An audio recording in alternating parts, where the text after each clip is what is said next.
comment avez-vous découvert l'existence d'Earth-Talent, ainsi que si vous pouvez nous parler de votre rencontre avec Dorothee van der Kruisen? Je connais, avant de travailler pour Dorothee van der Kruisen et pour Earth-Talent, je connaissais Dorothee. Et Dorothee fait exactement partie de ces femmes que j'aime beaucoup. Parce qu'elle est libre, elle est mère, elle travaille, elle suit son idée, elle cherche du sens à ce qu'elle fait, elle impose son identité, son originalité. Et puis elle a typiquement ce genre d'intelligence que les hommes ont aussi. Hein. C'est une intelligence de survie, une intelligence d'intuition, de cœur, et elle fait partie de ces femmes qui peuvent mener 100 000 femmes au combat. Et en plus, elle a du cœur. J'étais très dubitative au début parce que franchement, je ne suis pas du monde des réseaux. Je viens de découvrir Facebook, je ne savais même pas que Mythique existait. Je suis une pure littéraire. Et l'informatique, je m'en sers beaucoup, mais je ne suis pas née avec. Donc ça m'a passionné que Dorothée m'explique ce que c'était un réseau. J'ai étudié un peu, j'ai essayé de comprendre, vous m'avez bien expliqué. Et je trouve merveilleux que l'informatique et toute la nouvelle technologie qui quand même rend les gens addicts, dépendants.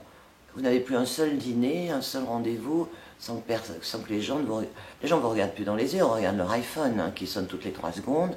Quand ils vous quittent, ils sont sur leur téléphone, leur portable. Les gens dans la rue parlent, on dirait des fous débarqués d'une planète, ils sont au téléphone avec leurs oreillettes. On vit un monde que cette technologie extraordinaire fait de nous quand même des êtres humains un petit peu handicapés maintenant. Et sans capacité de solitude à aucun moment. Mais quand elle est mise au service, comme le souhaite Dorothée et comme le permet la technologie, de faire un lien entre les gens. Je vous parlais du banc public où les gens parlent, du café d'antan où on allait parler. Eh bien, c'est peut-être le moyen de remettre de l'humanité dans la technologie. On est mieux à deux que seul. Et puis une idée n'est bonne que quand elle est vraiment échangée avec quelqu'un. Sinon, on a tous des idées excellentes, mais on ne le sait que quand on les exprime. Moi, je ne suis pas pour... Souvent, on dit, ne dis pas cette idée, on va te la piquer. Quand j'étais, par exemple, dans la production, je disais, tant mieux si on me la pique. C'est qu'elle était bonne, et puis si je suis meilleur que les autres, eh ben, c'est moi qui la ferai. Et puis ainsi va la vie. Il ne faut pas garder pour soi, il faut aller vers l'autre, donner, mais recevoir. Et j'espère qu'Earth-Talent va aider financièrement aussi, parce que sans argent, on ne peut rien faire. Donc Earth-Talent va peut-être trouver des moyens de financer des projets de vie, des projets personnels, des projets professionnels. Earth-Talent devra répondre à une demande précise d'un groupe de femmes, d'une femme, comment l'aider et comment mettre en pratique la théorie que nous défendons.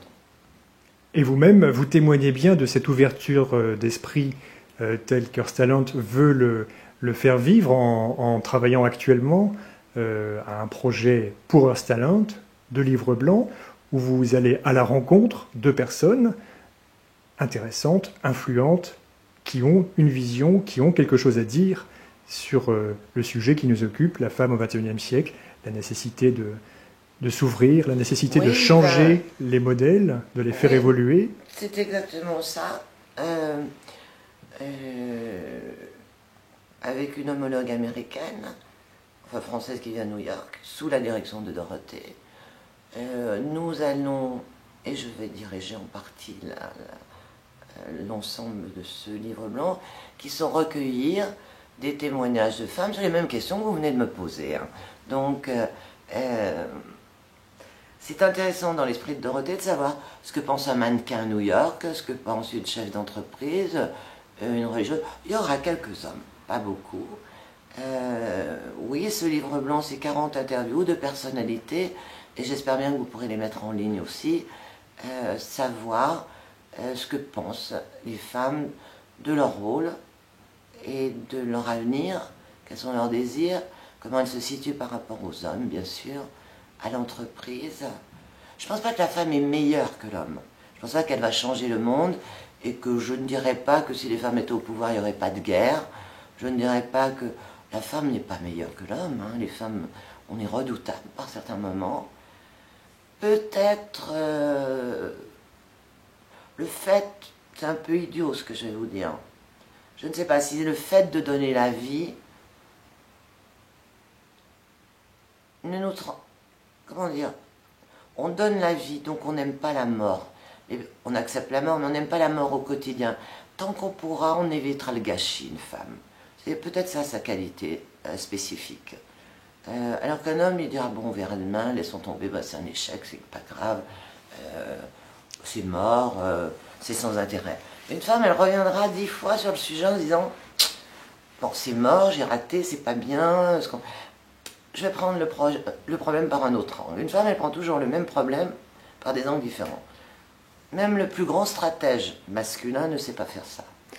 Et puis de toute façon, ça vaut la peine d'essayer. Les femmes avec davantage de pouvoir, après des millénaires d'histoire dominée par des hommes qui étaient au pouvoir. Donc pourquoi ne pas essayer maintenant Je crois l'inverse? Que maintenant on a la possibilité d'avoir le pouvoir, donc c'est pas la peine d'en abuser. Et on ne doit pas montrer à nos filles qu'on en abuse. Elles ont besoin d'aimer les hommes, de les respecter.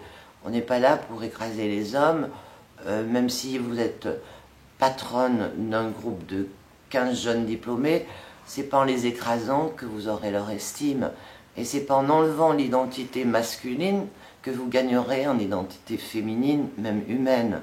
Ce que les hommes ont fait, il ne faut pas qu'on le fasse. On n'a pas besoin d'écraser les gens pour exister, qu'on soit homme ou femme. On ne doit pas imposer ses idées, ça ne sert à rien.